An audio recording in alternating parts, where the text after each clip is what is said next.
Hi friends, എല്ലാവരും safe ആയിരിക്കുന്നുവല്ലോ. ഇന്ന് നമുക്ക് ചപ്പാത്തിക്കും അപ്പത്തിനും ചോറിനുമൊക്കെ സൈഡ് ഡിഷായി ഉപയോഗിക്കാൻ പറ്റിയൊരു കോളിഫ്ലവർ മസാല എങ്ങനെ തയ്യാറാക്കിയെടുക്കാമെന്ന് നോക്കാം. നിങ്ങൾ ആദ്യമായിട്ടാണ് എൻ്റെ ചാനൽ കാണുന്നതെങ്കിൽ ഒന്ന് സബ്സ്ക്രൈബ് ചെയ്യുമല്ലോ. ബെൽ ബട്ടൺ കൂടി ഒന്ന് അമർത്തിയാൽ ഞാൻ അപ്ലോഡ് ചെയ്യുന്ന എല്ലാ വീഡിയോസിൻ്റെയും നോട്ടിഫിക്കേഷൻസ് നിങ്ങൾക്ക് അതാത് സമയം ലഭിക്കുന്നതായിരിക്കും. നമുക്ക് പ്രിപ്പറേഷൻ നോക്കാം. ഞാനിവിടെ 1/2 കിലോ കോളിഫ്ലവർ കട്ട് ചെയ്ത് നന്നായി വാഷ് ചെയ്ത് വെച്ചിട്ടുണ്ട്. ഈ വെള്ളത്തിൽ ഞാൻ ബേക്കിംഗ് സോഡ, വിനെഗർ, ഉപ്പ് ഇവ ചേർത്ത് വെച്ചിട്ടുള്ളതാണ്. 15 മിനിറ്റ് കഴിഞ്ഞിട്ടുണ്ട്.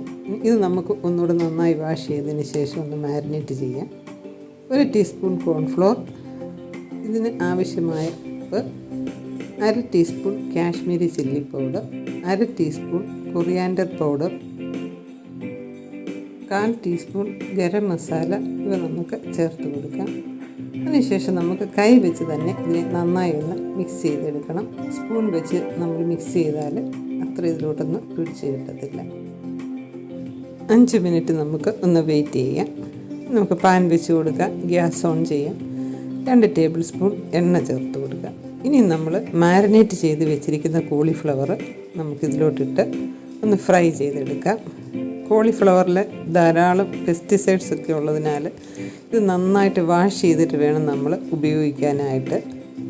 നമുക്കൊരു 5 മിനിറ്റ് ലോ മീഡിയം ഫ്ലെയിമിൽ ഇതൊന്ന് ഫ്രൈ ചെയ്തെടുക്കണം. ആ സമയം കൊണ്ട് നമുക്ക് ഒരു മസാല തയ്യാറാക്കാം. ഞാനിവിടെ ഒരു ടൊമാറ്റോ എടുത്തിട്ടുണ്ട്. ടൊമാറ്റോ കൂടുതലായി പോയാൽ നമ്മുടെ കറിക്ക് പുളി കൂടിപ്പോവും. ഇനി നമുക്കല്പം മല്ലിയില, അതുപോലെ തന്നെ നല്ലൊരു കഷ്ണം ഇഞ്ചി, 5-6 അല്ലി വെളുത്തുള്ളി ഇവ നമുക്ക് ഇതിലോട്ട് ചേർത്ത് കൊടുക്കാം. 5-6 കാഷ്യൂസ് കൂടെ നമുക്ക് ചേർത്ത് കൊടുക്കാം. അപ്പോൾ നമ്മുടെ ഗ്രേവിക്കൊക്കെ നല്ലൊരു ടേസ്റ്റ് കിട്ടും. ഇതിനെ നമുക്ക് നന്നായി ഒന്ന് പേസ്റ്റ് ആക്കി എടുക്കണം. ഈ സമയം കൊണ്ട് നമ്മുടെ കോളിഫ്ലവർ ഏകദേശം ആയിട്ടുണ്ട്. അപ്പോൾ ഇത് ഹാഫ് കുക്ക് ആയിട്ടുണ്ട്. ഇതിനെ നമുക്കൊന്ന് മാറ്റി വയ്ക്കാം.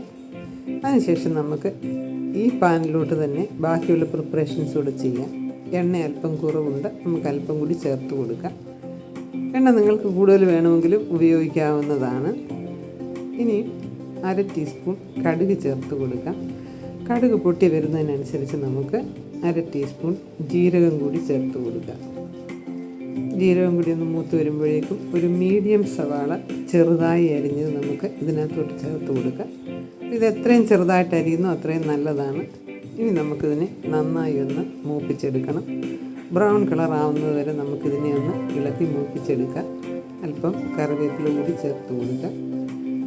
ഇപ്പോൾ ഏകദേശം ഒരു മിനിറ്റൊക്കെ കഴിഞ്ഞിട്ടുണ്ട്. സവാള ബ്രൗൺ കളറായി വന്നിട്ടുണ്ട്. ഇനി നമുക്ക് തയ്യാറാക്കി വെച്ചിരിക്കുന്ന ടൊമാറ്റോ പേസ്റ്റ് ഇതിലോട്ട് ചേർത്ത് കൊടുക്കാം. ഇതിനെ നമുക്ക് നന്നായി ഒന്ന് ഇളക്കി യോജിപ്പിക്കാം. ഇതിൽ നമുക്ക് ഓയിലൊന്ന് സെപ്പറേറ്റ് ആയി വരുന്നത് വരെ ഇളക്കി കൊടുക്കാം. അപ്പോഴേക്കും നമ്മുടെ ടൊമാറ്റോ പേസ്റ്റ് പാകമായി കിട്ടും. ഇനി നമുക്കിതിലോട്ട് നമ്മുടെ മസാലകൾ ചേർത്ത് കൊടുക്കാം. 1 teaspoon Kashmiri chilli powder, 2 teaspoon coriander powder, 1/4 teaspoon മഞ്ഞൾപ്പൊടി എന്നിവയാണ് ഞാൻ ചേർത്ത് കൊടുത്തിട്ടുള്ളത്. വീണ്ടും നമുക്ക് ഇതേ രീതിയിൽ തന്നെ ഇതിനെ ഒന്ന് ഇളക്കി ഓയിൽ സെപ്പറേറ്റ് ആക്കാം.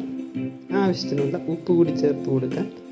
കോളിഫ്ലവറിൽ നമ്മൾ ഉപ്പ് ചേർത്ത് മാരിനേറ്റ് ചെയ്തിട്ടുള്ളതാണ്. അപ്പോൾ നമുക്ക് ഗ്രേവിക്ക് ആവശ്യമായ ഉപ്പ് ചേർത്ത് കൊടുത്താൽ മതിയാകും. ആവശ്യത്തിനുള്ള വെള്ളവും കൂടി ചേർത്ത് കൊടുക്കാം. ഇതിനെ വീണ്ടും ഇളക്കി കൊടുക്കാം.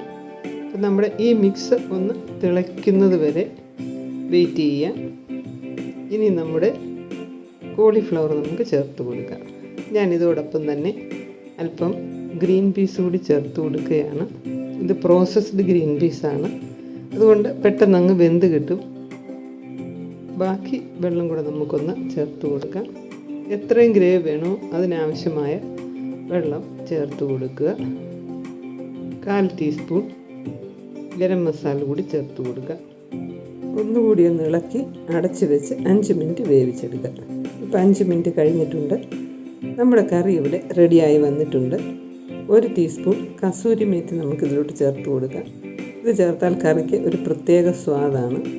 ഇനി നമ്മളിതിനെ വളരെ നൈസായിട്ട് ഇളക്കി കൊടുക്കാവൂ, പൊടിഞ്ഞു പോകരുത്. അല്പം കൊറിയാൻഡർ ലീവ്സ് കൂടെ ചേർത്ത് കൊടുക്കാം. നമ്മൾ അരച്ച് ചേർത്തിട്ടുണ്ടായിരുന്നു.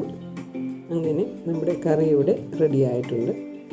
നിങ്ങൾക്കെല്ലാവർക്കും എൻ്റെ ഇന്നത്തെ വീഡിയോ ഇഷ്ടമായെന്ന് കരുതുന്നു. ഇഷ്ടമായാൽ നിങ്ങൾ എൻ്റെ ചാനൽ സബ്സ്ക്രൈബ് ചെയ്യുക, എന്നെ സപ്പോർട്ട് ചെയ്യുക, ലൈക്ക് ചെയ്യുക, കമൻറ്റ് ചെയ്യുക, ഷെയർ ചെയ്യുക. എല്ലാവരും സേഫായിരിക്കുക. Thank you.